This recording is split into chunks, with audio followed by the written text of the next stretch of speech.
after the company told employees to apply for voluntary retrenchment in what it calls a restructuring exercise. ADMAC Board Chairperson Alexander Kusamba-Dzonzi has told Zodiac that discussions on the matter will commence on Friday and a resolution will be made public. But in a memo to its staff, AHL has already resolved to retrench some of its workers. The company is opting to restructure to save it from collapse after years of underperformance. Zodiac has established that government through ADMAC has commenced discussions with AHL Group on a retrenchment proposal by AHL. This has come days after AHL issued a statement asking workers to apply for voluntary retrenchment, but we understand that this was done without a nod from ADMAC. ADMAC has 42.6% of shares at AHL. Board chairperson for ADMAC, who is also co-chairperson of AHL Group, Alexander Kusamba-Dzonzi, has confirmed that government wants clarification on the matter. AHL is our baby, and we have not yet had any official discussion between ourselves and the AHL board. However, we have our preliminary discussion this coming Friday, where we have to get the restructuring plan, the reasons behind the restructuring, how that restructuring is going to benefit AHL, and how that is going to benefit Malawi at large, how that restructuring is going to benefit our farmers who actually use the auction floors for their tobacco. AHL Group opened the voluntary retrenchment window on 27th January and is expected to end on the 9th of this month. A memo signed by Chief Executive Officer for the company, Lamek Gomani, also points out that calculation for the retrenchment package shall be similar to that of involuntary retrenchment. AHL Group went through financial challenges last year as its revenue dropped by 43%. This was attributed to the hostile economic environment perpetrated by the COVID-19 pandemic. This year, the company managed to get a 6 billion kwacha bailout from ADMAC. Health rights activist Maziko Matemba has challenged government to ensure the country always has adequate oxygen supply in COVID-19 isolation centers. Matemba said this following revelations that oxygen at Bingu National Stadium COVID-19 field hospital is running out due to a breakdown of oxygen manufacturing machine at a privately owned company in the capital city which supplies the oxygen. Meanwhile, Ministry of Health spokesperson Joshua Manango says additional oxygen has been procured from Afrox Limited in Blantyre. Barely a week after the Bingu National Stadium Field Hospital started treating patients suffering from COVID-19, the facility is running out of oxygen supply due to a mechanical fault on a machine owned by the industrial gas company which supplies the much-needed commodity in Lilongwe. Authorities say this is due to the growing demand for oxygen at the facility. The country procures oxygen from Afrox Limited, an industrial gas company, apart from obtaining from the Kam Central Hospital oxygen plant. Meanwhile, spokesperson for the Ministry of Health, Joshua Malango, says government has procured oxygen from Afrox Limited in Blantyre to address the challenge at the Lilongwe-based field hospital. The demand is too high, but the supply which supply with oxygen at our facilities, it's what is being the challenge. Because just be mindful that Afrox is not only producing oxygen for Central Hospital. It has to supply oxygen for our district hospitals, private facilities, including Queen Elizabeth Hospital. But we are hoping that the other supplier, their machine will be up and running by the end of the day. Public health expert Maziko Matemba has since asked government to step up efforts ensuring that essential services in treating patients suffering from COVID-19 are not disrupted. What government need to do is to make sure that looking at the increased numbers in most of the major cities like Blantyre and Lilongwe, I think they need to make sure that these bigger towns, they have enough supply of oxygen so that it doesn't run out of supply. But also for the sake of the suppliers, they need to understand that this commodity is needed, and they need to make sure that they stock it in good quantity so that it doesn't run out, or maybe it doesn't take time. The Bingu National Stadium Field Hospital has a space for 160 patients. The country's prisons have registered 110 COVID-19 recoveries out of 139 cases registered in the second wave of the pandemic. Malawi Prison Service spokesperson Mibawa has confirmed the development, which he attributed to the strict adherence of COVID-19 preventive measures. Now, still on COVID-19, young people in Doha district have been encouraged to take COVID-19 preventive measures seriously if the fight against the pandemic is to be won.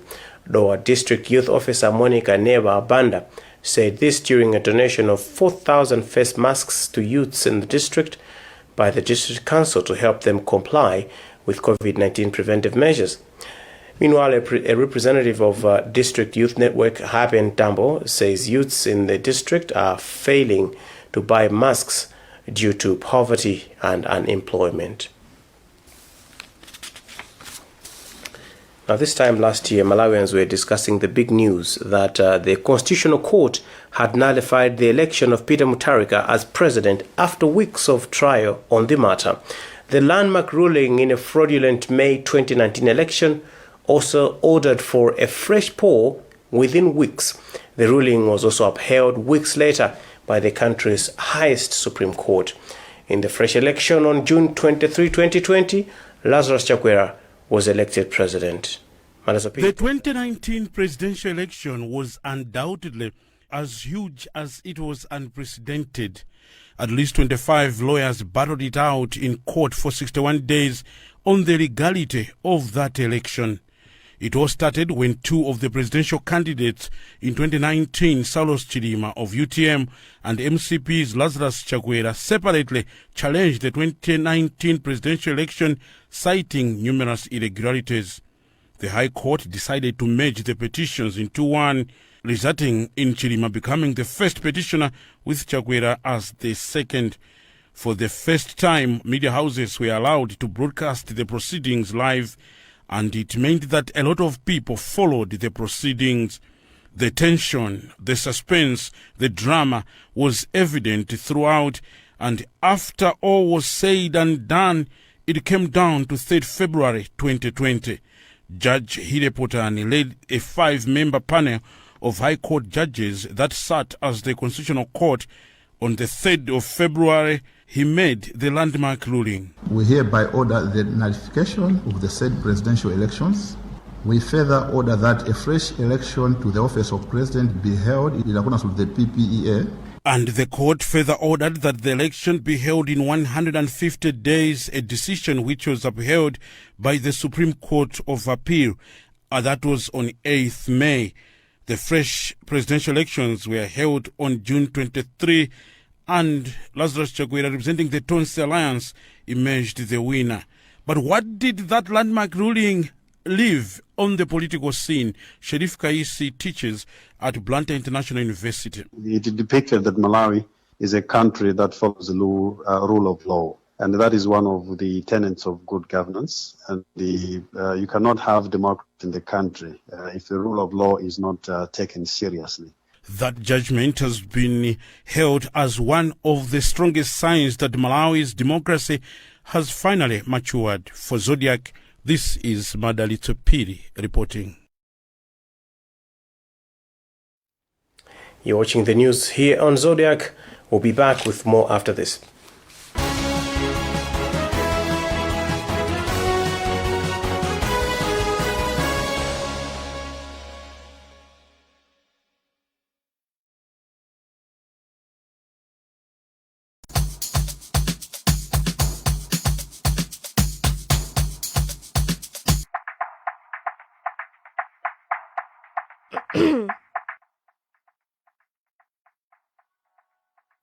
Now there's a better, safer, user-friendly and affordable disinfectant you can trust. Introducing Safe Surface Disinfectant from Ethco. This is a liquid-based surface cleaner that can kill 99.9% of germs and viruses, including the coronavirus. Disinfect your offices, shops, education and religious institutions, and your home with Safe Surface Disinfectant. Safe Surface Disinfectant for a cleaner and safer surface in just one go. Ethco. That's the spirit.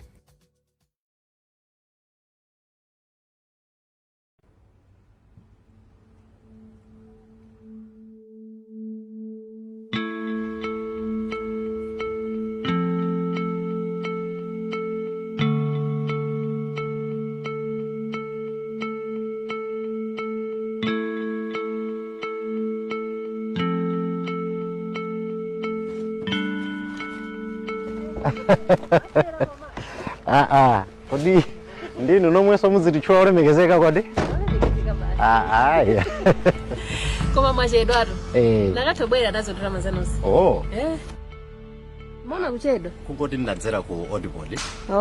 Ni makasiya mafomo fotokoza za chuma, ma business komanso za ngongole zimene ndili nazo. Anzathu munakaulula kale ngati?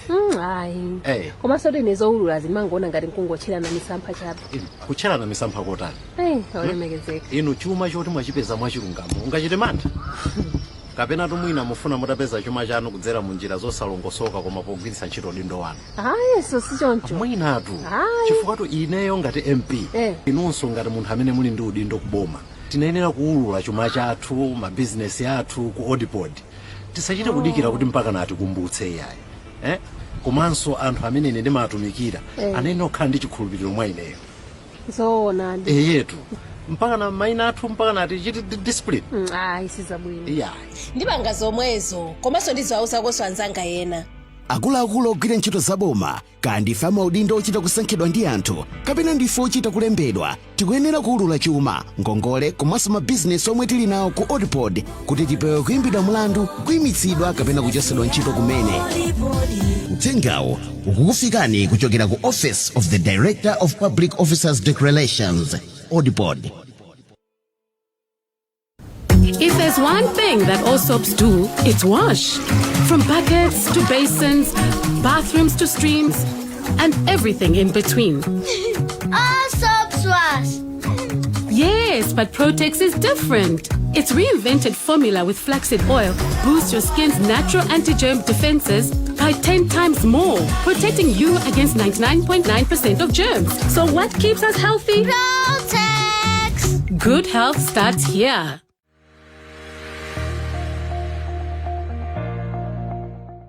Precious things have a secret formula. While John is busy trying to impress, James discovered Tangu's secret.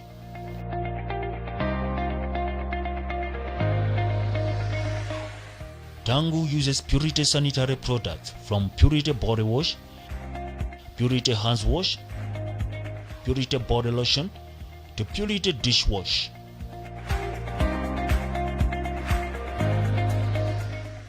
After a week of using Purity sanitary products, James won the heart of Tangu. Use Purity sanitary products.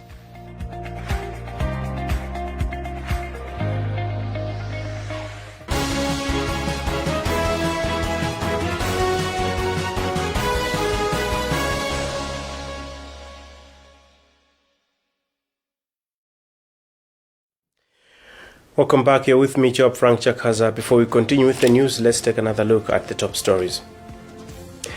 Parliament postpones 2020-2021 media budget review meeting. ADMAC board summons subsidiary company AHL Group management over company's decision to retrench staff. Health rights activist Matemba dares government to ensure uninterrupted oxygen supply in COVID-19 isolation centers.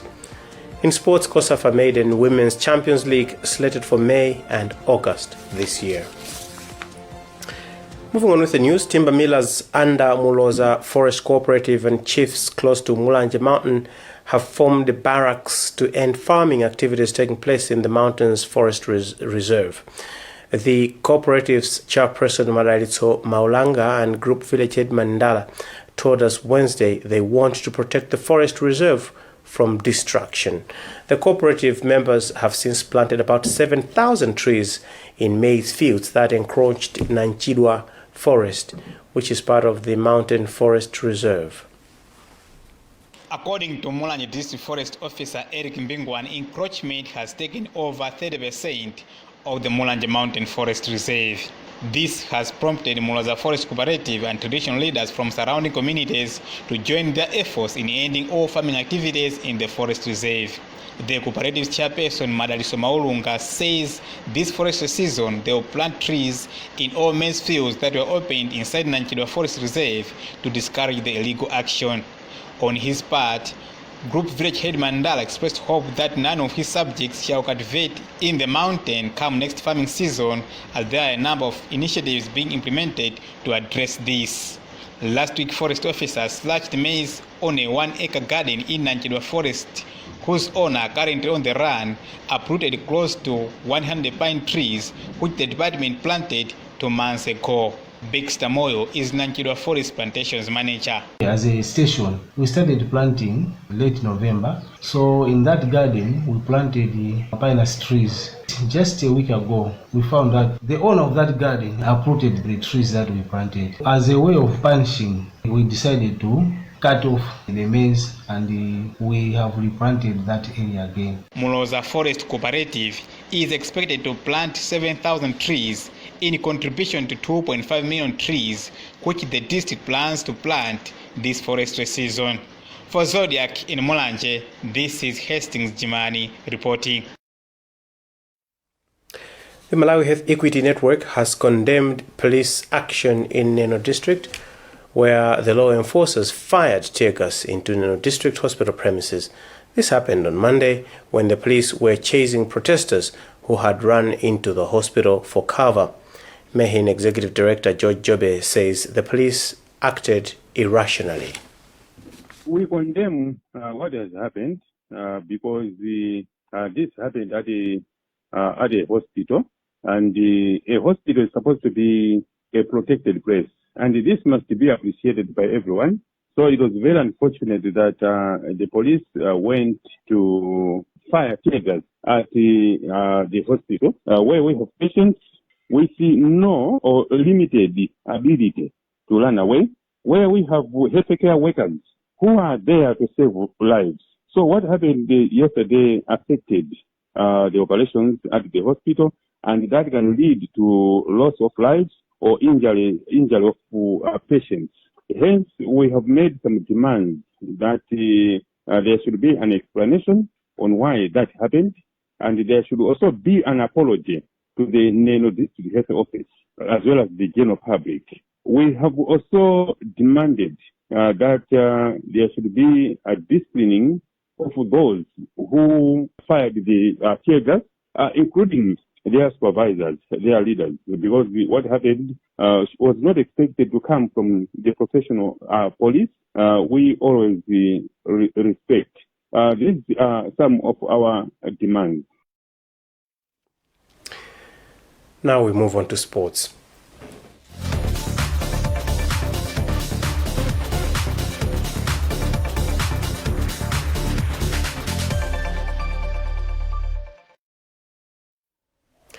The Council of Southern African Football Associations, COSAFA, has announced that the Maiden Women's Champions League will be played between May and August this year. The tournament is new on the list of COSAFA's events and will be competed for by champions from Southern African nations. In a statement issued today, Chief Executive Officer Sue De Storm says COSAFA appreciates the overwhelming support from member associations who braved the untimely economic and psychological setbacks due to COVID-19 and contributed towards the successful organization of the 4 tournaments that were held in South Africa at the end of last year. The highlight of this year's program of events is the introduction of the Regional Women's Champions League, which will be a zonal qualifier for the newly introduced CAF Women's Champions League, which also rolls out this year. The Women's Champions League will be played between May and August and shall contain a preliminary round and then a final tournament. National Women Football Association President Susie Ongwira gives us her input on the calendar. We're quite aware that really because of COVID-19, clubs have not been participating in any tournaments, but if you may recall, recently we got a green light to roll out a national league as well in the country for the first time. So as we'll be rolling out the national league and also looking at ways on how best to go about it, we'll also be looking into how best we go about participating in this prestigious tournament. The senior men's COSAFA tournament will run from 31st May to 16th June, and the men's under-20 will take its usual slot in December. The under-17 men's showpiece and the under-20 women's edition will likely be played at as part of the African Sports Council Region 5 Games in Lesotho, whereas the Senior Women's Championship is slated for September and the Women's Under-17 is penciled for August, completing the full set of tournaments for each gender from Under-17 through to senior level. COSAFA also plans to hold a beach soccer event in July.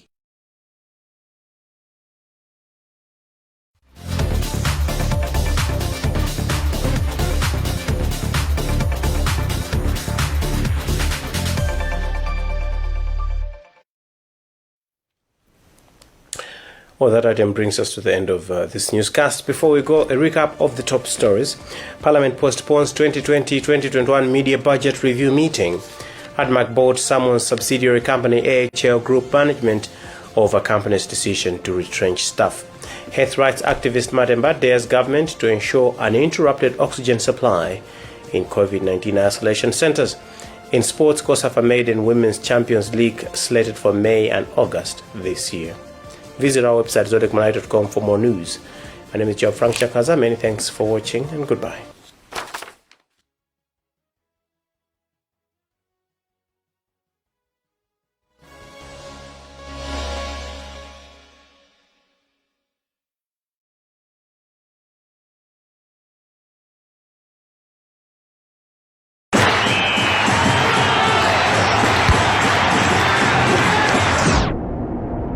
Well, this is awkward.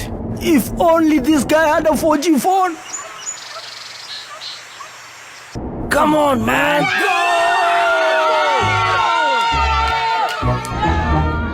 Oh, come on, man. Never get stuck.